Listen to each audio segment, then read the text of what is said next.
The following podcast contains adult themes and adult language. Listener discretion advised.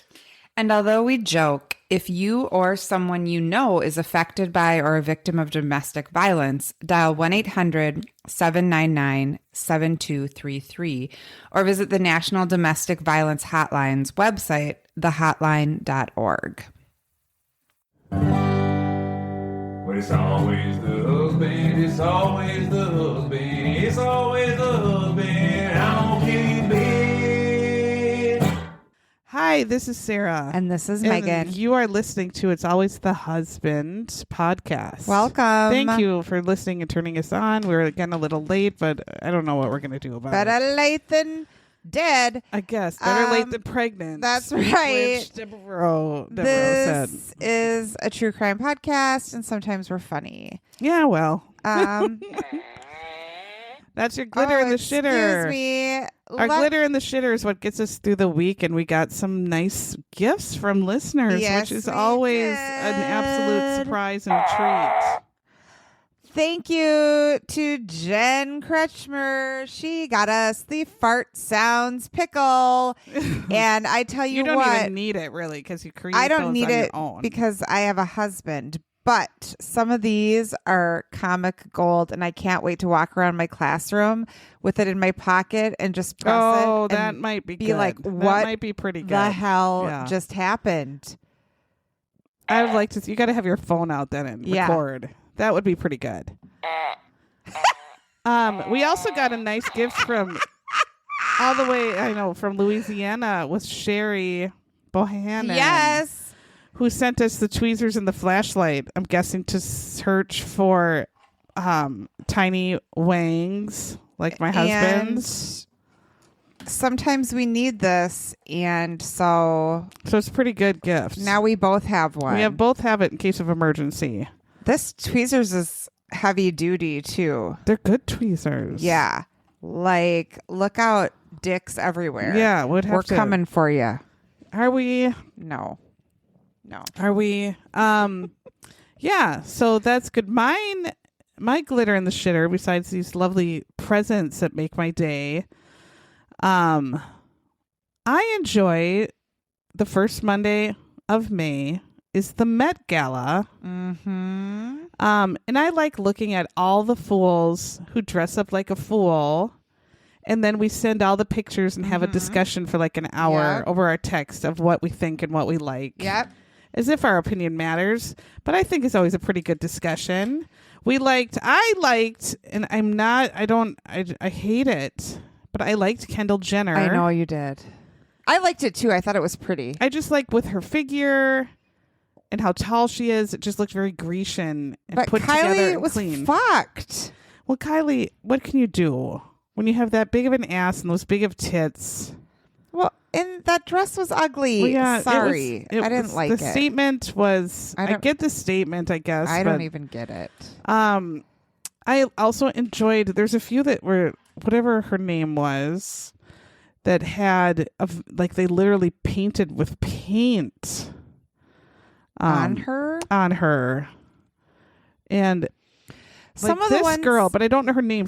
Looks very blonde. Yeah, that's my problem with it. There were some that I don't know liked, who these and I people didn't know are. who the hell they were. No. I tried to. That one that I really liked was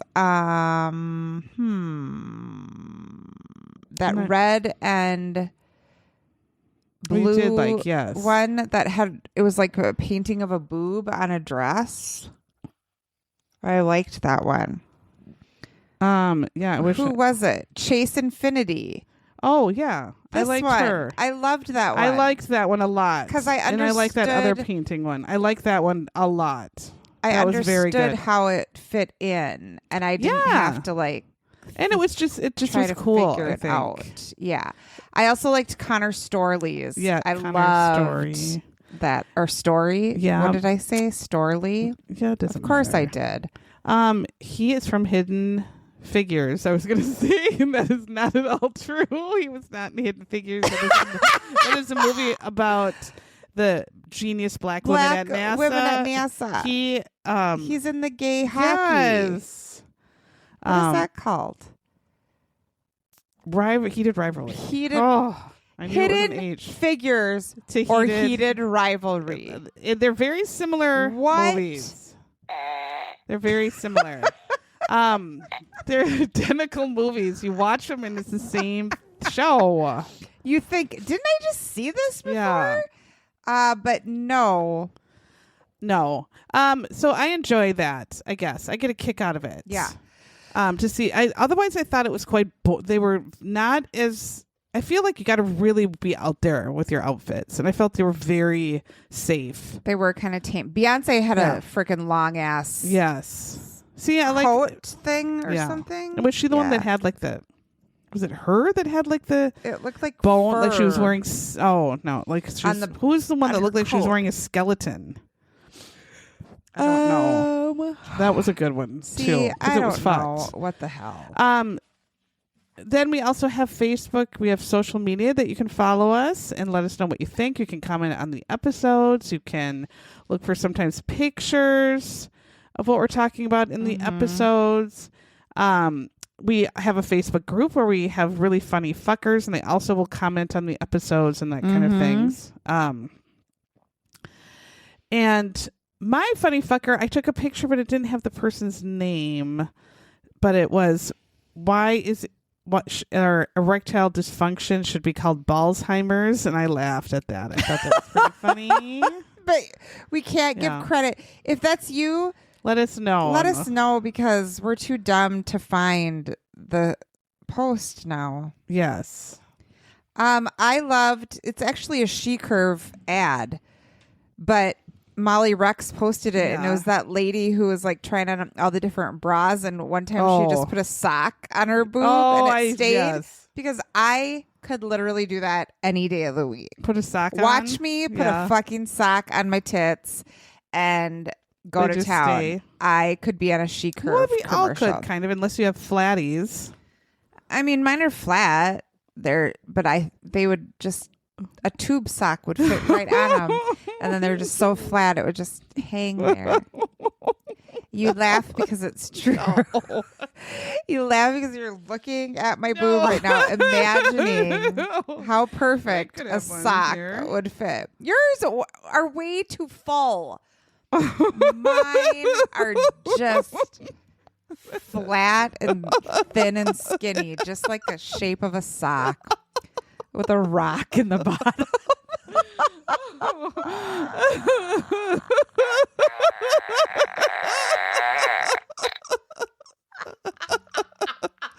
Oh, life really kicks us in the balls sometimes. It really does. So let's talk murder. All right, so we watch a murder show and then comment on it. We tell you the case that they covered and how well or poorly we feel they represented the case. And like that's it. That's all we do. That's so all don't we do. Don't come at us saying like we said something wrong, because of Well, course we did. We don't give two fucks. No, and we're not trying to be disrespectful. We're No. we can't deal. Yeah. We're menopausal women. Men can go fuck themselves. They can. Hard. And they do often, actually. And then I'm going to pinch them with my new tweezer on top of it Yeah. and shine the flashlight right in their fucking eyes. Okay. All right, so we watched a Dateline. That's Yeah, a we did. recent one. Hosted by Blaine. What's her last name? Alexander? I don't know. Cassie said it today, Yes. and I enjoy her. I do like her. didn't even know who it was. It is called Temptation, and this case is fucked. Yeah. Like you just like how come people just can't be normal? Why can't people be normal? This one was the newest member. Yes, she's Blaine Alexander. Yes, I like her a lot. Mm-hmm. She does a good job. And I just watched. I laughed at her one. like yeah. 3 times because she gets kind of sassy, and I love it. I like it. Mm-hmm. I definitely like it, and everything shows on her face. Yeah, and I like that. All right, so we're gonna go to Virginia, Fairfax County, and I guess a lot of rich live there because it was a pretty posh neighborhood. The houses were pretty big. Yeah. a pretty big yard. So this is like a Well, rich and suburb. they had au pairs. Yeah, so that they're was the rich. thing. I mean, I didn't think they looked like mansion. But if you can have a live-in nanny, But then if you you're can have doing an well. au pair, then you're rich. So it starts off with the 911 call, and a man named Brendan Banfield is on. He's talking to 911, and he says, "Oh dear, his wife has been stabbed by an intruder, and he himself is a federal officer. So don't worry. Yeah, don't worry. I'm a federal officer. I'm a federal officer. I'm an officer. I'm a federal officer on the 911 call. My wife has been stabbed. But I'm an officer. So I kind of handled it with my gun. I'm a federal officer. So, Yes. and this is Friday, February 24th. I believe like 22, Yes. maybe something like that. I'll look it up just Yes. for safekeeping. And it was Safekeeping? seriously, it was like 8 a.m. So this was like the morning, It was early in the morning, Early to murder. too early for a murder. So the police come right away and they're like, "What? What the hell?" And they're met by this woman named Juliana, who was from Brazil, and we found out she's the au pair. She's in the driveway, and I'm going to be mean right now because Okay. I'm old and I'm 50 Okay. and I don't care. Okay. But you know me, I've never once made fun of anyone for their looks. Never. Never. I've never heard it. I've never once. It's a line I don't cross. Is making fun of someone for their appearance. All right. But let it rip. Juliana Just looked, this one time. Juliana looked like she was a hobbit on the Jersey Shore. Like if Bilbo Baggins had a And- girlfriend that left and the Snooki? Shire and or if Bilbo's girlfriend in the Shire was Snooki for Yeah. Halloween. Yeah. This is what Juliana looked like to me. I agree. Like she had the head on the shoulders without the neck. Yes. Absolutely. She had no juicy neck. shore hair that was so piss poor. It was like if you literally shit on a wig, ran it through every porta potty from here to Timbuktu, and put it And on then this hobbit's head. Dipped just the tips in bleach so Yeah. that they fried off. That would This be. was a woman who was shocking in appearance. Yeah, there was a neck issue. She was a handsome woman. But she had really nice lips. I wouldn't know because the couldn't get handsomeness I over- couldn't get okay. over it. She's a Okay. handsome woman. Okay. So she's in the driveway with very little emotion, saying there's like dead people in the house, and so the police There's are like, people in the house. Also, the 4-year-old child is in the house. "Oh yeah, the 4-year-old's still in the house Yeah. alone in the basement." Yeah. And the police are like, "What? Yeah. Like what? I don't get it. What?" Yeah. And so the police go inside, go up. Well, first they go downstairs. They get the 4-year-old who's just standing with her coat in the middle of the basement. Bring her Yeah. out into the driveway, kind of put her in a police car. Then they go upstairs, and there are 2 bodies covered in blood in the bedroom. They There did is so much blood show- on the carpet. The carpet is soaked in blood. Yeah, they showed it many times. So there is a man that's dead on the dog pillow. Yes. The dog pillow is covered in blood. The man is covered in blood. And there's Christine Banfield, Brendan, who called 911, his wife, who is stabbed multiple times and is laying alive still on the bedroom carpet. So they take her out on the ambulance and take her to the hospital. Brendan's kind of in their attached bathroom to their bedroom. He's covered in Christine's blood all over his hands, all over his body. And he's trying to like tell what happened, but he's kind of he actually is not making much of a statement. And he didn't make much of a statement later, actually, either. So we hear from the police captain. His name's Patrick Bra or something like that. Captain Bra. He sees a gun on the carpet. When he walks in, he sees like a woman covered in blood, a man covered in blood. He's like, the man was dead, but Christine, who was barely alive. I mean, he was like, it's a chaotic scene. He's like, it was fucking 8 a.m. in the morning. Like, how is this happening? What's going on? So they go out into the driveway again, and the hobbit from Jersey Shore, Julianne, who's the au pair, starts telling him what happened. But again, she has no emotion, and she's kind of like showing that her hands are shaking, but they're not shaking. She's trying to pretend to be nervous, but she's not really nervous. Like pacing around. She's kind of just pacing, but it's like, like if you just witness this horrific scene, I don't know, but whatever, to each their own. She says, that the husband is Brendan Banfield. He's 38 years old. He's a special agent for the IRS. They have special agents? Why? With guns? They carry guns. He's in the criminal investigation division of the IRS. For taxes? For taxes. Like they came after you one year. Yes. With their fucking guns just loaded. Ready to take aim if you didn't pay the $2,000 that you accidentally misfiled. Well, I had to pay $1,000 extra last year. Oh, Jesus. Yes. They can't. I don't know who he would need to. I guess like Al Capone. Yeah, there's probably a lot of tax evasion we don't. But do you really need about. to? But then there's a lot of tax evasion we do know about, and nothing happens. No, too. So I'm confused. So they actually moved to Virginia because he got this promotion in like 2019. Yeah, and now it's like 4 years later. 2023 is when this happened. Yeah. So they're newly moved into the area. Christine herself is a pediatric nurse. She's also a sexual assault nurse. So she has a lot of nursing friends. We see from them throughout the episode. She does a lot of victim advocating. She does. She does well good as work. Nursing. Yeah. We see a friend of Brendan's who knows him through online gaming. Well, this was something, wasn't it? And they hang out as friends sometimes. But he does a lot of online gaming. Sometimes. This was a nerd. Yeah. A huge nerd. Yeah. So her nursing friends just talk about how they were busy working parents, but they were out and about with their kid and seemed like a normal couple.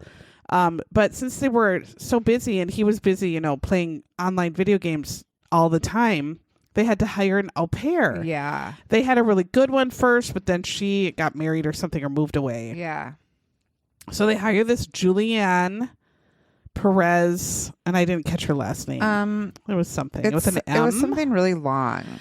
So Juliana is there, and I guess Juliana had some health Magalhes. Yeah.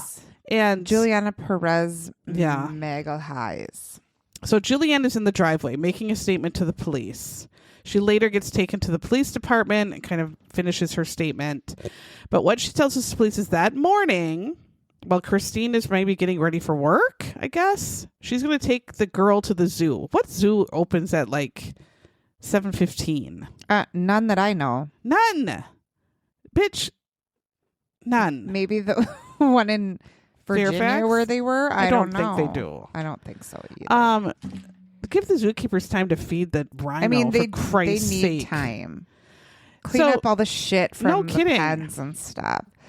Fairfax Zoo hours. So as she says she's leaving for the zoo, a strange man pulls up into their driveway, gets out. Bitch, this zoo opens at 10. Of course it does, like all zoos. So where is she trying to go? Nowhere. Nowhere. So she notices that this strange man just goes in the driveway and goes in the house. And so she's like, oh no, oh my goodness, a strange man is going in the house. So she calls the husband, Brendan, who's having his breakfast at McDonald's. You're an IRS federal agent in a mansion house. Do you really go to McDonald's for your breakfast? Warren Buffett does every morning. I guess. Well, Jesus. I guess. He's trying to buff it. Well, that's why he looks so fit. He comes back from McDonald's. And she's like, oh, no, I'm sorry I called you, but the strange man weird. Went into the house. So the husband comes home. They all take the 4-year-old and put her in the basement. And then while leave her there's there. a strange person in the house. You do not take your kid into the house. No. If there is a strange person. You tell the nanny to take the kid and get the fuck out of here. Even when this is all over, knowing what the situation is, them bringing her in the house fuck you both. Yes. Fuck you both. Yep. Fuck And everyone. Yep. fuck you both. Yep. Fuck you all the way to hell. Yep. So they put the 4-year-old in the basement. Brendan and Juliana go up the stairs. Juliana says, I think is this sex noises and the spanking. People say spanking. Yeah, spanking, she heard. I'm like, please. No one's spanking your ass, bitch. No. So you don't know what You it sounds wish. like. Yeah. They go upstairs. She goes, we go in, a man is stabbing Christine. And they're like, what? She's like, the man was over Christine stabbing her. I had a knife to her throat. Yeah. So Brendan pulls out his gun and yells, drop the knife. Stop. Drop the knife. Or, if this was a real situation, you run over there and can grab the fellow. Right. Or you could, if you're trained to shoot and he's killing your wife, just shoot before you yell. Yeah. Stop. Drop the knife. Just shoot right away. But shoot him. they had an exchange. Like, you drop the knife. No, Yes. you drop the gun. You drop the knife. No, you drop the gun. So she says that the man says, no, drop the gun. Like, you're just going to get shot in the head, sir. I would drop the knife. Whatever. So this goes on, and then Brendan finally shoots him. And then they they change scenes. Brendan is in the ambulance. They're driving him to the hospital behind Christine's ambulance. And he's kind of talking about, like, where's my daughter? And they're like, well, Where's she's my wife? probably, Can I talk how's to my wife? Can I her? talk to my wife? Can I talk to my wife? And they're like, I think they're like taking care of her. She's in good hands here. So like, take it down a notch. And the daughter's like being dealt with, sir. We'll deal with all at the hospital. No one's going to talk to her, tell her anything. Like, you can talk to her. He's worried that people are going to talk to her and tell her stuff. And they're like, sir, just hold your horses. So the sir gets to the hospital and goes into a room, and like 2 seconds in, a doctor with a mask on comes in and just goes, And sir, your wife is dead. No bedside manner None. whatsoever. Sir, your wife, she's dead. This was the real Yeah. footage of it, and They it had was the real crazy. footage. Yeah. She just walks in. You're right. And that doesn't even pull down like her mask. No, she's she's like, have your like a wife face is to dead. face. Your wife is dead. And he's like, okay. oh. And then a chaplain comes in, and then he says, can you pray with me? And I want to say, fuck you. I already know the ending of this. Yeah. Fuck off. So he pretends to be sad, and he pretends to cry. And the police officer's like, what happened? Like, what is going on here? So let me find my spot here. He interviews Juliana again. Juliana tells the story a bit. Well, isn't she still sitting in the waiting room? No, they take her. Well, I think that was at the police department then. I think they Oh, take her to they the police took her department, but and it the was kid? in like a weird couch area of the Okay. police department. And I think they took the kid and tried to get other people to watch the kid as well. And oh my God. Sorry, I haven't. My pages got all mixed up. Oh my God. Yes. So I thought they were at the hospital. But no, they're I did too, at but I guess it was at the it was at the police station. Okay. So Juliana also comments, she tells the story again.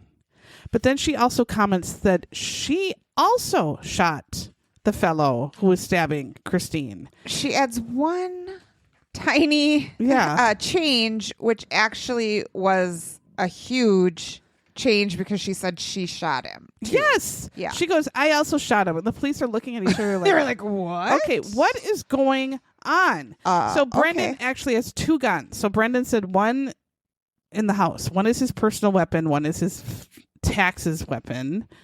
And I don't remember. I don't remember which one he shot with. So, but the man was shot twice by both of them, Juliana and by Brendan. And two different guns, or I don't know. I don't think it was one gun, but he has two different guns in the bedroom. okay. Because they were asking him about like his Glock, and then an officer asked about both guns found in the bedroom. One was a Glock and one was his personal weapon or whatever. And then they're questioning him. They want to question him again as the wife is rushed to the hospital, but then after she died, they wanted to question him a third time after Julianne said she also shot, and he said, I'm not going to comment at this moment. I'm going to comment to my lawyer, which they said is very common for people who are in federal. After there's been a shooting from a federal agent, that's common for them to talk to a lawyer before making a statement.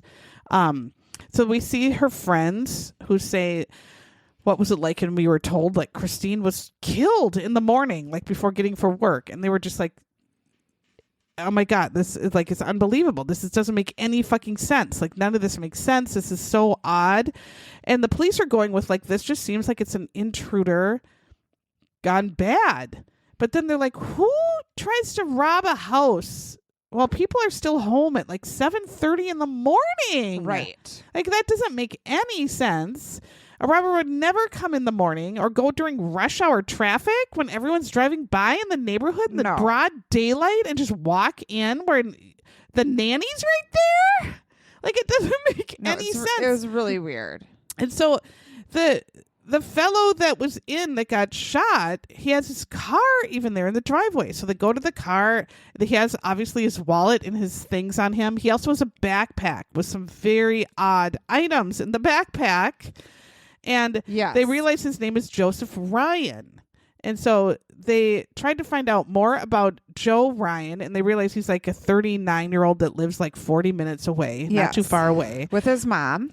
Or I think grandma even it was. Something like that. He lives with grandma. Because she was at the end talking. Oh, but I think he still lives with grandma. Yeah, he says 39-year-old and lived with his grandmother. What? Yes. So that's odd. And they also mention, which Blaine doesn't understand, that he was very into LARPing, which LARPing is live action. Oh my God, this was the first time playing. I laughed at her face when he was like, it's LARPing. And she's like, what is LARPing? And now we did an episode on people who LARP. We did. And the police officer's like, well, it's when people engage in like sexual fantasy role play like Dungeons and Dragons. And she's like, you mean like theater? He's like, no, but they do play fighting like with fake cardboard swords and things. Yeah, and the look on her face is like, what? People do this? And I laughed. He's like, yes, so they do hard. Costume with foam swords, and they fight and they do this stuff in costumes. Yeah. And she's like, so she couldn't quite get it. It's very non-sexual because many of these LARPers, they try, but they can't. Yeah. So Joe Ryan has 2 cell phones. They find on one of the cell phones that he is often at a website called Fet Life. And Blaine Alexander's like, what the fuck is that website? Right. And the police officer again has to explain, it's a fetish website. She's like, what? It's a fetish website where people go when they have weird sexual perversions and shit. Yeah. And she's like, oh my God. And she's like, it's like a consensual meetup. Yes. But you have fetish sex. And she's like, oh. And she's like, what are some of the fetishes? And he's like, well, like. He's like, how embarrassing. Why do I have to be the one to tell you He's this? like, well, it's like, BDSM and whips and chains and shit like that. And she's like, oh, so it's like Tinder for BDSM. And he's like, yes. And stop talking about it, please. And so Joe Ryan had multiple encounters with people on this website where he goes to their house. He brings a backpack. In his backpack was lube. And I thought, oh. Yeah, they showed the...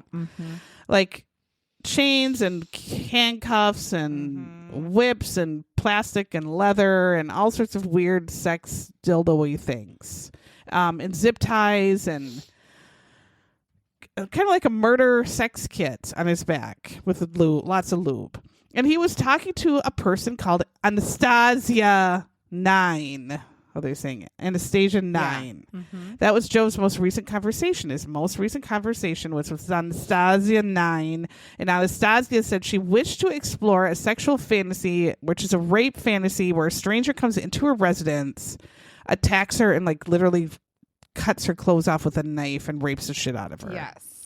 And Joe said, sure, I'll do that. Let's meet up at blah, blah, blah, your house at whatever, 7:30 a.m. And they were talking to each other. He was talking to this Anastasia through a secure messaging app.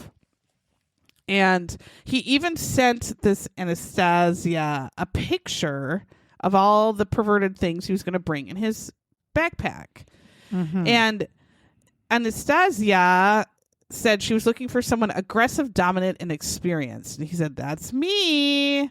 So Anastasia said she would be asleep at home, would leave the front door unlocked. Joe would go up to her bedroom and carry out the plan, even if she fought back.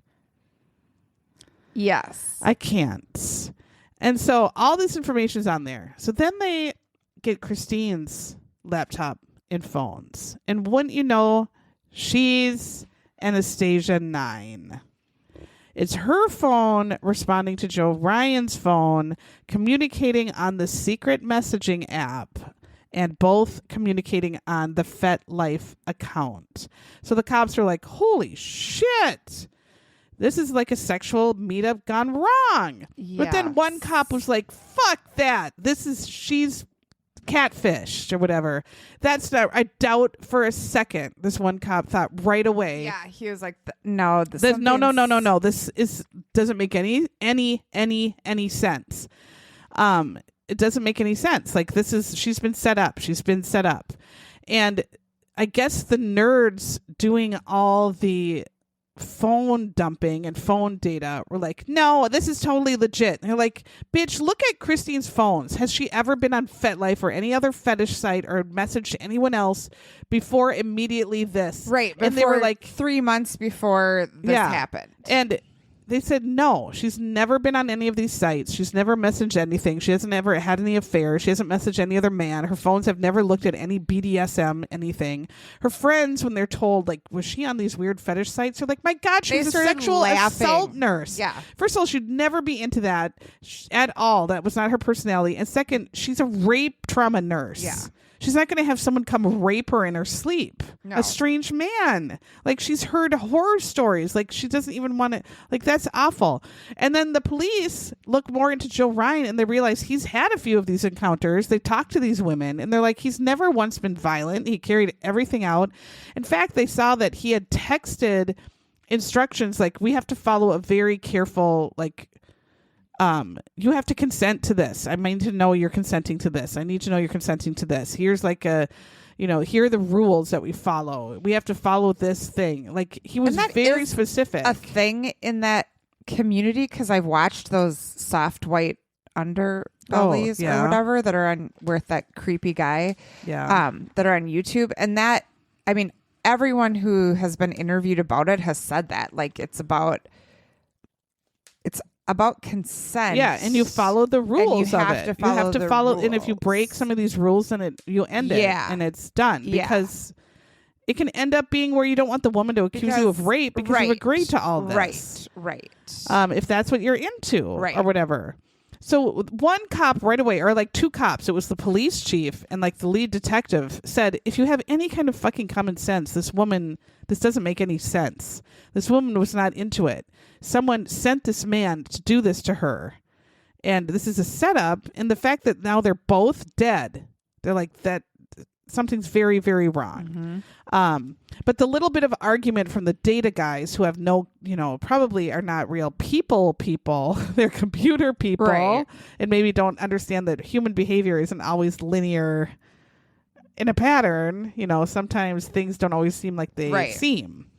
But there was a little bit of fighting in this police department over which way to go, that it's a catfish and a setup, or that it's just Christine was really just all of a sudden out of the blue decides to invite a man who hasn't had any violence in any of these hookups, and now all of a sudden starts stabbing her. Right. Like at 7:30 in the morning when she's never done this. But the defense attorney later on used like this little bit of a squabble as a kind of a big point to try to say, oh, you guys never looked at anyone else or whatever. But it really, the police at the end said, no, it really wasn't that big of a deal. We have these discussions all the time where we might not agree with the direction we're going, or we, like, every case we talk it through like this. So it's not a big deal. But common sense is, because she never had any back texting to any kind of man, any fetish site, any website like this. She hasn't looked or searched anything. She had no footprint of any adultery behavior, promiscuous behavior, She had no sexual fantasy she was looking up or reading about. Nothing. She probably didn't even have porn books on her Kindle like I do at all. So they and her friends are saying absolutely no way. And with the rules Joe were sending, like the police are like, the captain even said, with all this circumstantial evidence, this common and your fucking common sense, he's like, she was set up.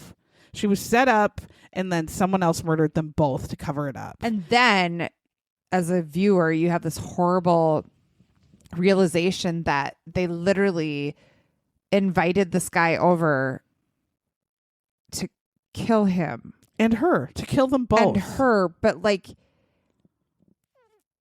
knowing that they this didn't man would even walk give in, a shit. They didn't care one bit about this man or his life. I mean, they didn't even know who it really would be. Just he could have been anybody. Right. It's not ever okay to kill someone, but like sometimes I don't really understand it in this case, like with why Brendan would want to kill Christine. But like, I get when you like really hate someone and you want to kill them, but like to be like, okay, well, we want to get this person who we really hate, but we'll just make it happen by killing someone else too. It's fine. Like to bring another innocent fucked. person into your fucking psycho nightmare. Yeah. They're evil. These two are some of the most evil people I've ever They seen. did say that frequently. The police acknowledged that. They were like, we have to remember that Joe is like is a terrible victim. Yeah. Like terrible.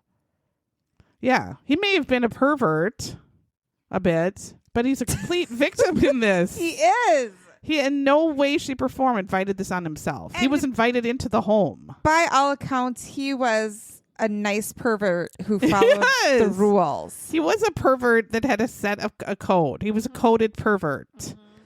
And he didn't deserve this at all. This was absolutely horrifying.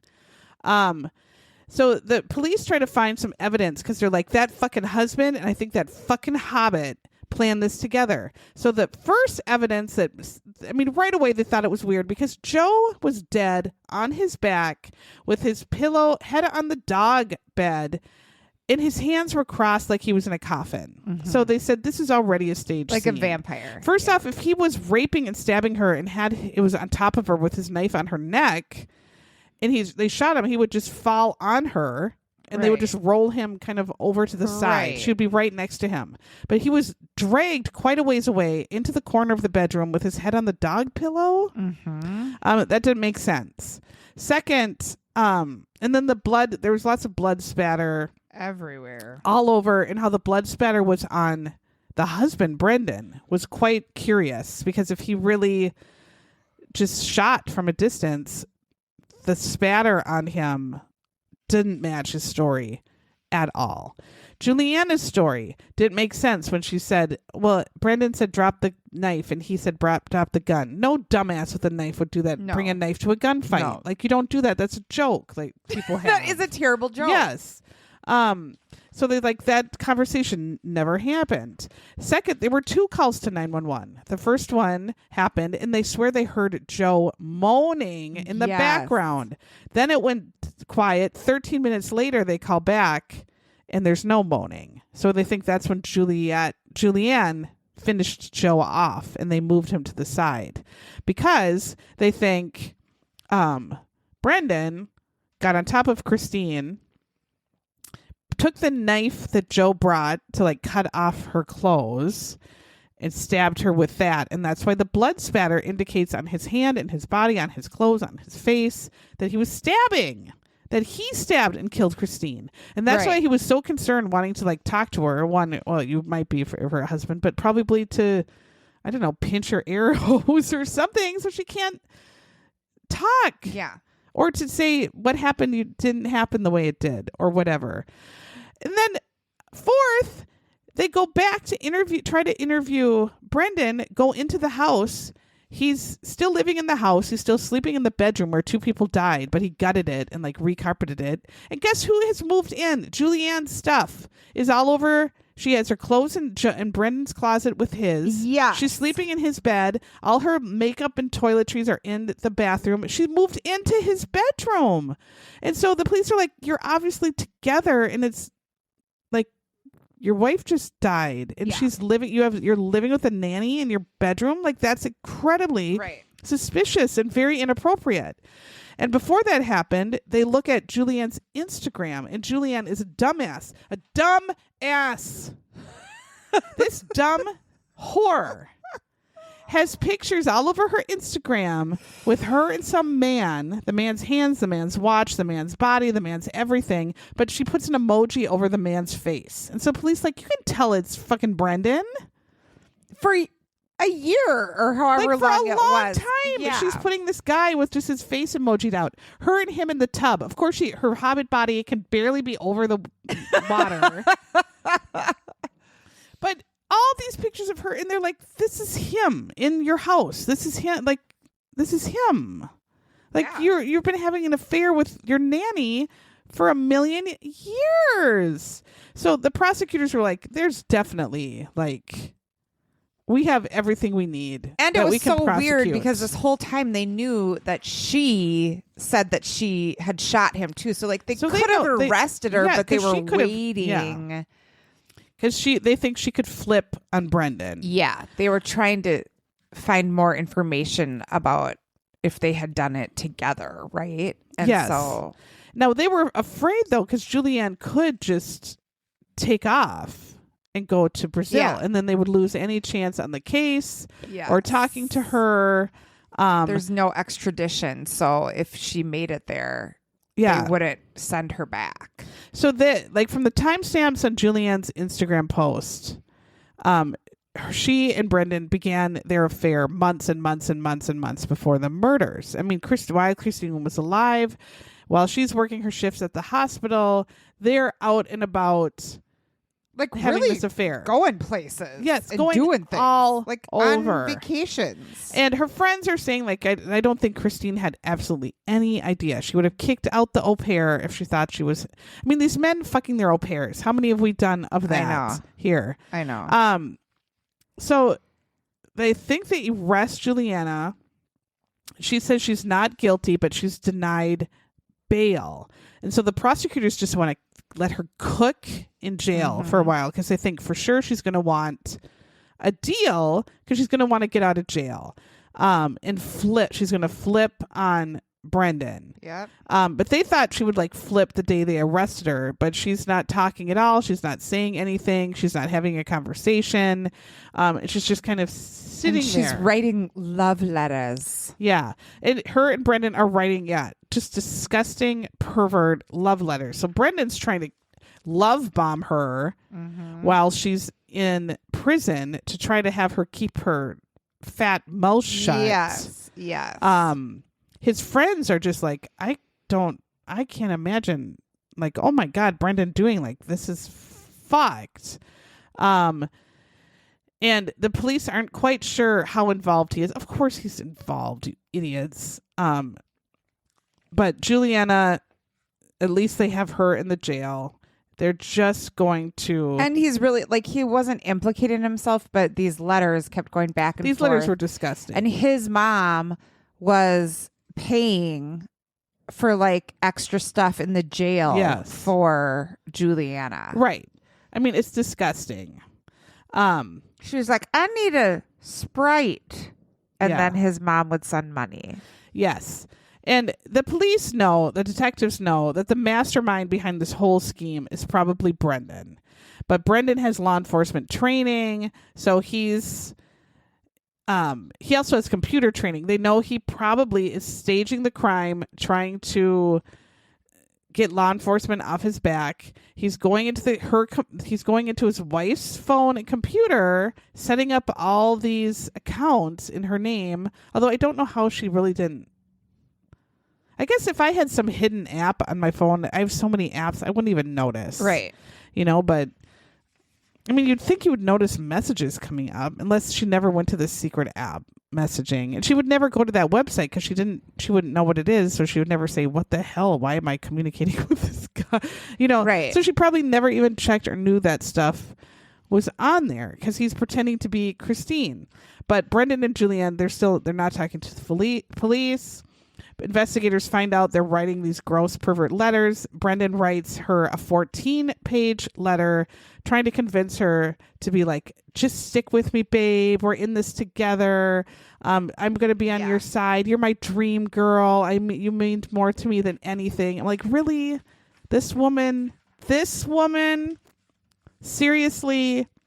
The troll. So he's super love bombing her. Juliana is like, I would never do anything to hurt you. I'm never going to be against you. All I'm thinking about you. I mean, and the police, of course, are monitoring all this crap. Right. So the summer of 2024, we get a forensic report, finally, from the blood patterns at the crime scene. You can tell where the blood is, the shape of the stain, how it got there. And the stains in the blood patterns are giving evidence that Brendan was the one who's attacking Christine. He has the blood stains of someone that has a knife in their hand and has the typical blood stains if you're raising your knife up and down, with the blood spatter all over his body, that he was the one stabbing Christine while Julianne was the one shooting Joe. They both killed each of them. Yes. And so that piece of evidence too was pretty essential forensic evidence to say, like, to give a little more oomph to having Joseph Ryan have a trial for his murder and Christine have a trial for her murder. So about 18 months after the killings, police decide they're going to arrest Brendan too, and they arrest him right in front of some news cameras. Like, you're a fucking dick. We're gonna arrest you. Yeah, they're dick. like, let's get this on camera. He's like, So I mean, her friends were finally. He like, was thank just God, so finally. And he's dumb too. He's dumb. He's ugly, and his hair was a weird balding, where it just bald, like a quarter-size bald, right on his bangs. And he was covering it all.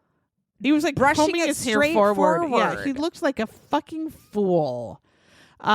So he's not talking. He stays silent. And the cops were like, yeah, well, that's what cops would do. Like, Yeah.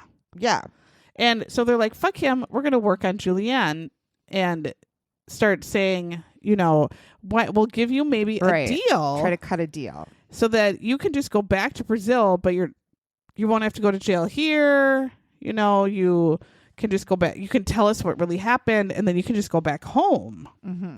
And she's like, well, I mean, okay. I guess I'll do that. So now and then, Julianne tells the police, yeah, I think I like that. I think I'll talk to you. I think I'm going to tell you the truth. So in October 2024, Julianne with her lawyer sits down and tells the whole disgusting plan of how their plan was to get Christine killed, but to frame another person for her murder and killed that other person. And so their affair starts in August 2022, about 6 or 7 months before the murders. And Julianne says, we were just fucking, pretty much. Yeah. We were just fucking and hooking up. But we would go out together and go on dates and go in public all the time. It wasn't even a secret. We were like out all the time. It wasn't a secret. And the cops are like, like, you gross pig. Yeah. So then Brendan would start getting bitchy, Juliana said, with her, saying, why aren't you ever paying for anything? And she's like, I make $200 a week. I live in your basement. I don't have a home. Maybe I'm you your picked nanny. the wrong person to have an affair with. I have no money. I make I'm so expensive, $800 a month. Stay dating your wife.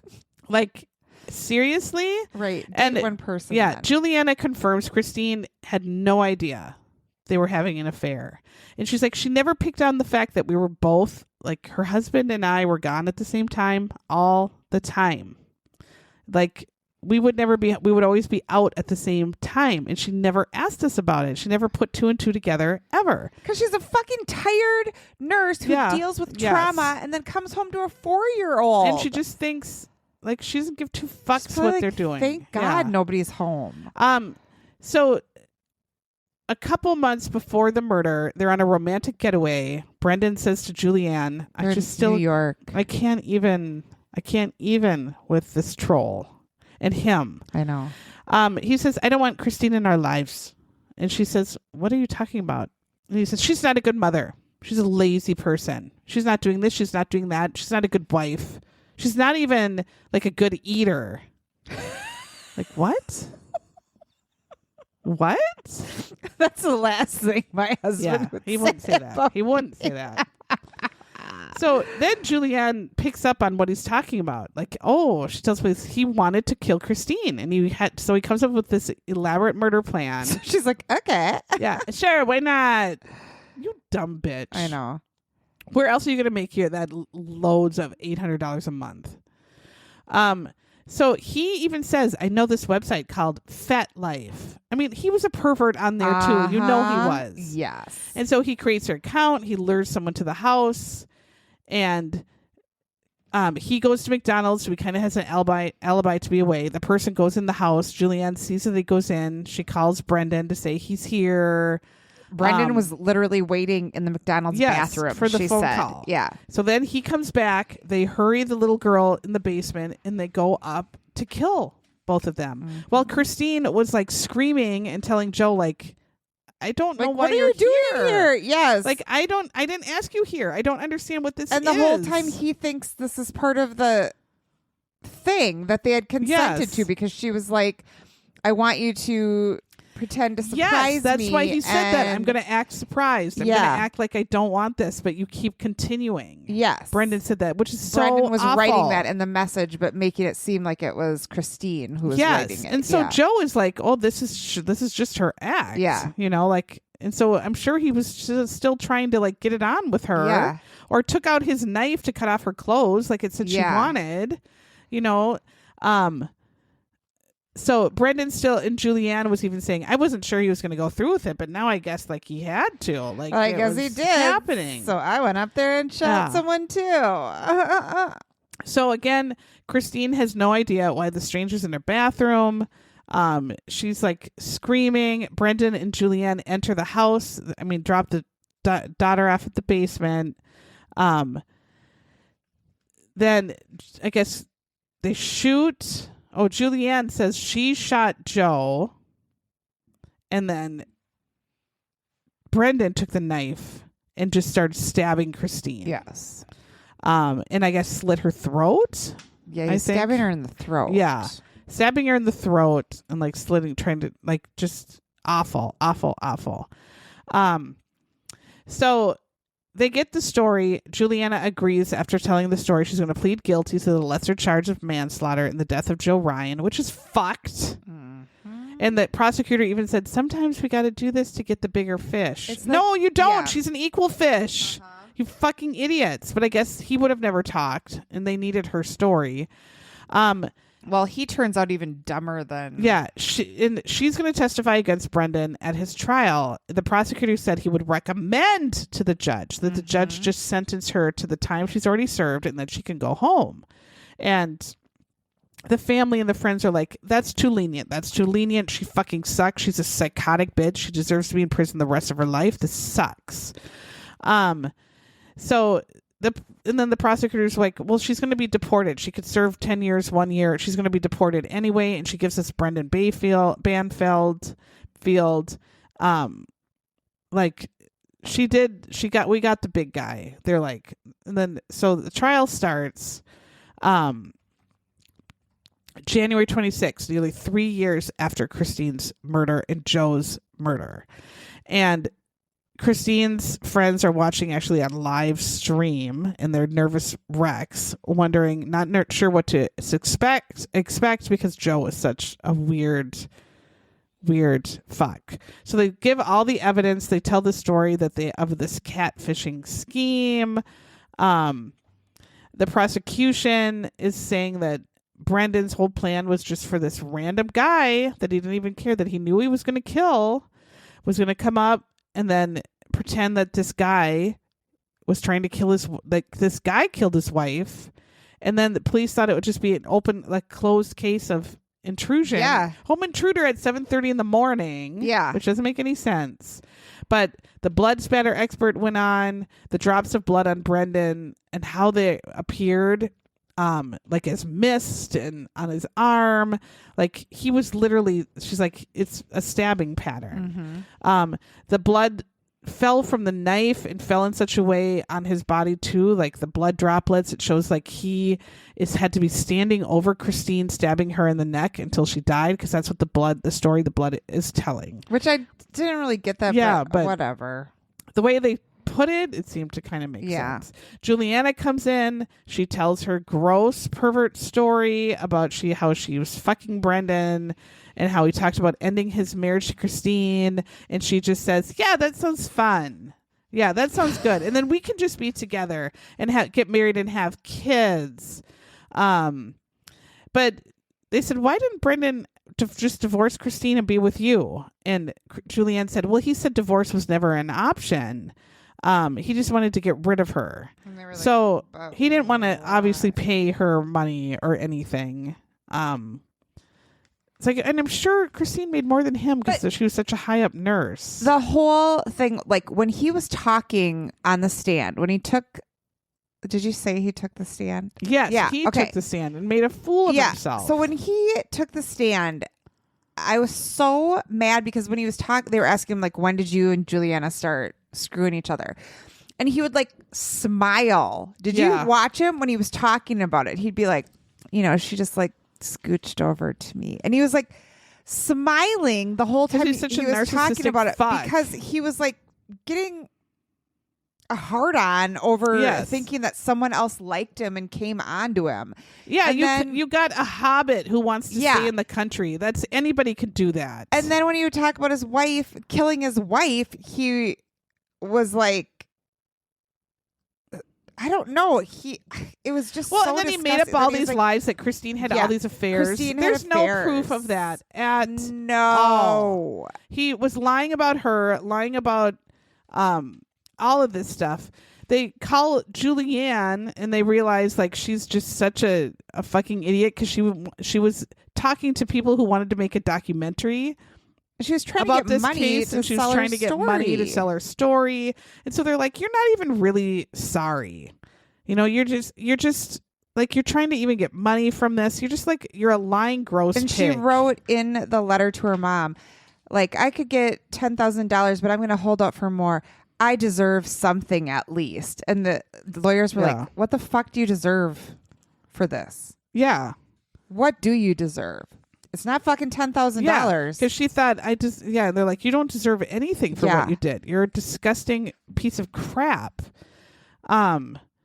So all the digital evidence that they turn in, like the fetish site, they're trying to say Christine got into it, but they're like, there's absolutely no evidence that Christine ever was on any of these sites before or had any of this behavior before.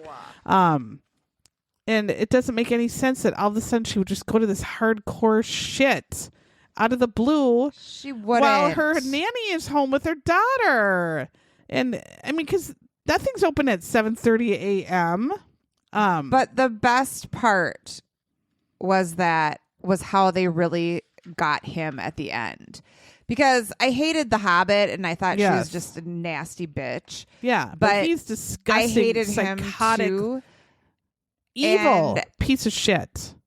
Like, I couldn't deal with so he had said that he was leaving, like when he was on the stand. Yeah. They were like, whatever, where you leave, your stop at McDonald's or whatever. He's like, well, I had to leave at a specific time because I had a very important meeting. Yeah. I had a very important meeting with my boss. And that's why I wasn't home. I had this important boss meeting. Home in the morning because I had this important meeting with my boss and I had to leave at this time. And so it was crucial that I be there. And all this happened. He's on the stand saying this, and somehow people in his office heard this, and his lawyer or the prosecuting attorney said she got a phone call and some guy walked into her office and said, "I'd just like you to know that I'm Brendan's boss and we did not have a meeting planned for that day." He's like, "I was in Baltimore." Yeah, like he's totally lying on the stand. None of that's true. He didn't have a meeting with me at all or anyone in my anyone. He didn't have a meeting scheduled that day. So they put that guy on the stand and asked him. They're like, hey, what were you doing this day? He's like, I was in Baltimore. I did not have a meeting. And that was basically like, then the whole jury was like, he's a fucking liar. He lied. If he lied about that on the stand, what else? He lied about everything else. He told like this whole sobbing story of how he noted after he killed Joe, he got on Christine and noticed her neck bleeding, and just that's why his hands were bleeding. He put his and she was talking to him and saying, I'm bleeding out, Brendan. Yeah, and no, she wasn't. She was saying, Brendan, I hate you. Like, Brendan, fuck you, and I hope you burn in hell. And she was dead because he stabbed her 7 times. And that story didn't match all the blood spatter on his arms at all. Like, he wouldn't have had blood spatter all over his arms and his shirt and his face. No. If he had just been not holding the wound at all. Yeah. Closed. It would be on his palms of his hands and then between his fingers. And like, that doesn't make sense. Your story doesn't make sense. So, I mean, he stabbed her seven times in the neck. And they were certain it was her because, and then Julianne was the one shooting at Joe so that he could grab the knife and quick kill Christine. I'm sure before she realized what was happening. Fuck was going on. Because I'm sure she was just like, what the fuck is going on? I'm just trying to take my diarrhea in the morning and go to work. Yeah. Or and she's probably what's all going on? Or she was, sleeping. So the jury, of course, see through everything. And they talk about it and they say they just saw that neither of them had any kind of remorse or felt at all sorry. They were lying about all sorts of stuff. Julianne's story, to try to say what happened, she just didn't feel sorry, but she just looked so like a horrible person. And Julianne had the attitude like, I'm just going to go back to Brazil and nothing's going to happen to me. So when it comes time for sentencing, the judge is like, Julianne, this whole plan only worked because of your involvement. You murdered someone. Your actions were deliberate. You have disregard for human life. You are not even showing any remorse. She gets the maximum 10 years. Which I was happy for because I think she really thought she was going to get out. Nothing. Get time. Because the prosecutor told her you'll just get time served. And after the trial, you get to go home. And then you can go to Brazil. But she has fucking 10 years. Yeah. And then Brendan gets mandatory life. And he gets life without parole. So he's going to have to serve, I don't know how long. And the daughter is being raised, sadly, by other family grandma, members. I think, or something. It's like an unbelievable story. Like, who would even come up with such a plan of like that doesn't just so you can fuck your nanny? Right. She wouldn't have like if you would have said she probably would have moved on very easily. And he had clearly screwed a ton of people before because they found out they asked him on the stand affairs. if he was like on this website for dating pervs, you know? Yeah, and he was. He admitted it. Yeah, that's me. I mean, he's the pervert who wanted to do all this. So he knew about all of these things. This was one of the most hateable pieces of crap. Yeah. And the hottest burn of all was like at the end when people were just saying like, Brendan literally is the biggest piece of shit ever. Like he's literally the worst human being, but also would have been totally totally forgettable. Yeah. You know what I mean? Like he's a nobody. He's a huge nobody. Just some dumb white guy living in the suburbs. There's nothing special about him. No. He doesn't have unlimited amount of money. He's not handsome. He's not a fucking doctor. He's a fucking cop. Yeah. In Virginia.